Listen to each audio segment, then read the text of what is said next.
They say peace and quiet is easy to find once you leave the city. Just buy a piece of land, grow some tomatoes, maybe get a dog, and breathe.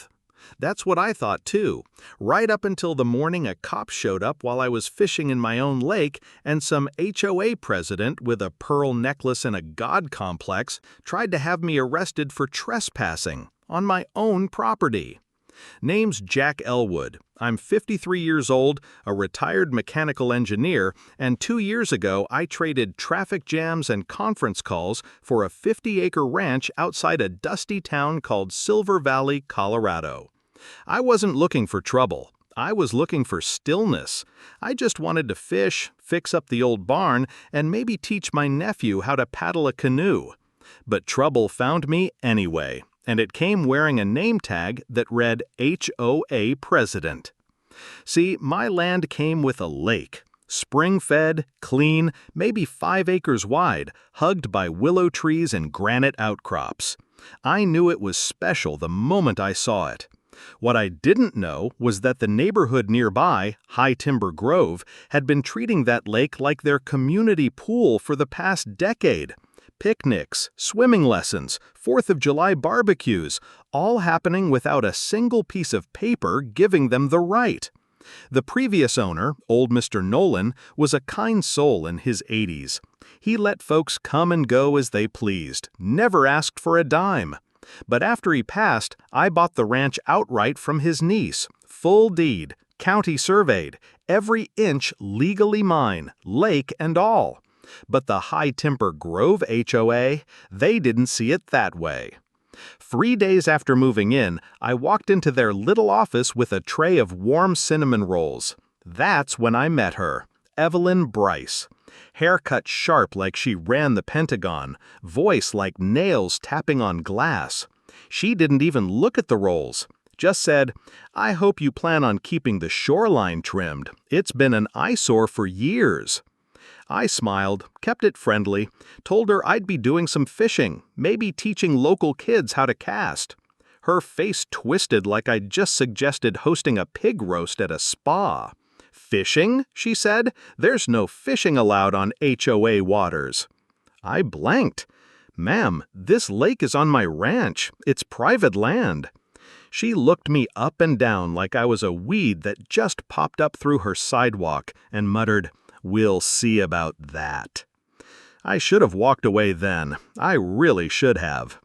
Over the next few weeks, weird things started happening. My private property signs disappeared. Teenagers started showing up at the dock, splashing around, bolting when they saw me. One HOA guy showed up with a clipboard and said he had permission to prune a tree on my side of the fence. I mailed them copies of my deed and a letter asking to keep things respectful. No reply. Then one Saturday morning, I look out from my porch and there's a full-blown party happening down at the lake. Folding chairs, boombox, coolers bobbing in the water. I walk down, calm but firm, and ask them to leave. Evelyn shows up 20 minutes later, arms crossed like she's posing for a courtroom sketch. "This lake belongs to the community," she snapped. "You're ruining a tradition." "I bought it. I didn't steal it," I replied. "And I'm liable if someone drowns. No one even asked."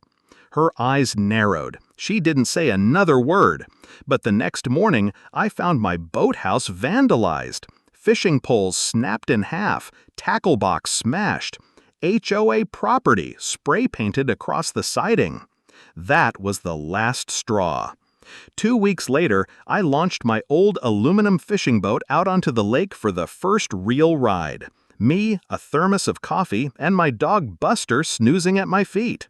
I had a GoPro strapped to my chest just in case. Good thing, too, because Evelyn was on the shoreline 5 minutes later, phone in hand, face red as the 4th of July. And then the cops showed up. Lights flashing, no siren, officer got out with one hand on his belt like I'd just knocked over a gas station. "Sir," he said, "we got a call from the High Timber Grove HOA. Said you were trespassing." I held up my fishing rod and a can of root beer. I said, "I own the lake. That's my house right there on the ridge." "You got proof of that?" he asked.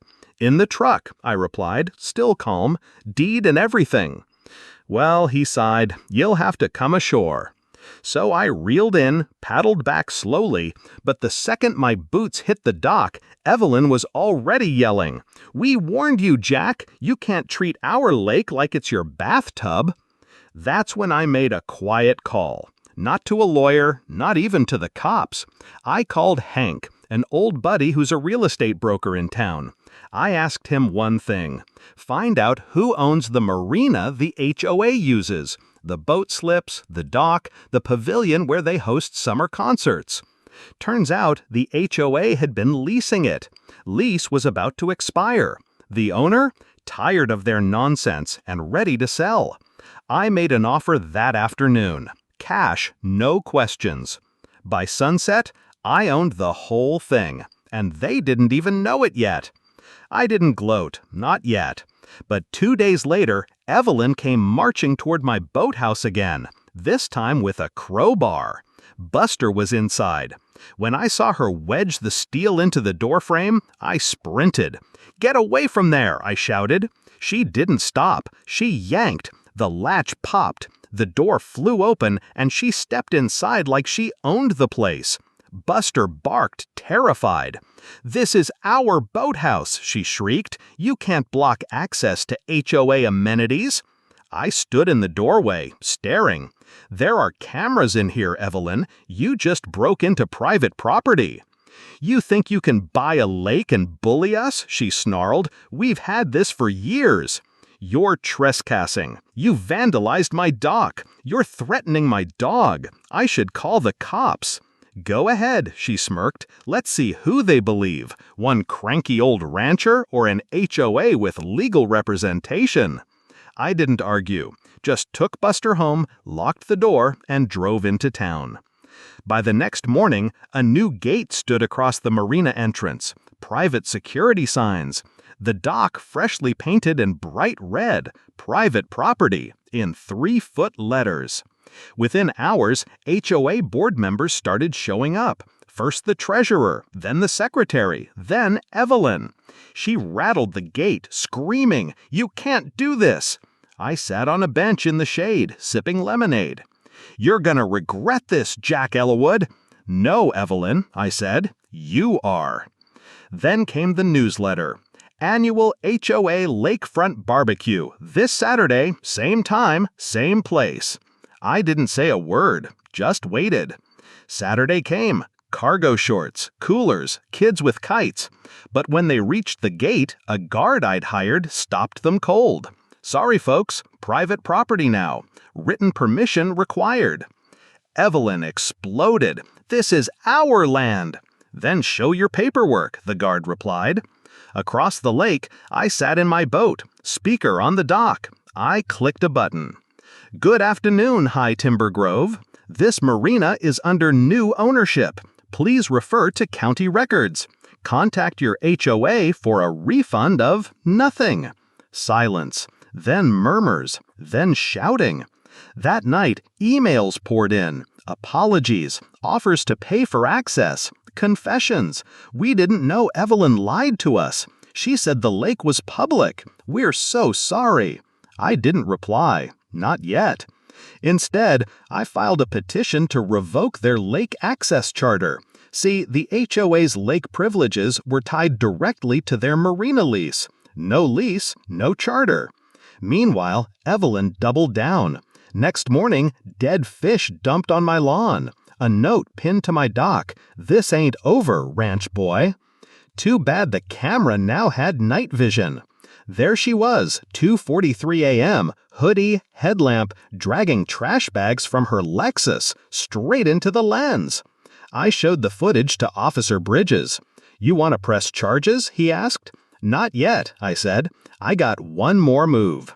So I hosted a lakeside town meeting. Free barbecue, lemonade, microphone, and hay bales. "Hi, folks," I said. "My name's Jack Elwood. I own this land, and yes, that includes the lake." Gasps. I showed the deed, the property map, the spray paint, the fish, the break-in, then the night vision video of Evelyn caught red-handed. She was sitting in the back, pale, silent, shaking. "You told us he was a liar," one woman shouted. "You said he forged documents," another man snapped. Evelyn stood, trembling. "It's fake, all of it," I said. "Then explain it in court," I said. She stormed off. No one followed. Next day, she taped a letter to my gate. "I just didn't want to lose my power. I hope this ends here. Evelyn." But I remembered that tackle box, that dog, that fire in her eyes. So I filed charges. Then the dock caught fire. Security footage caught Carl, the HOA treasurer, carrying a gas can at 3:12. I held another meeting, played the footage. Carl ran into the trees like a scared cartoon villain. Arrested within hours. Arson, false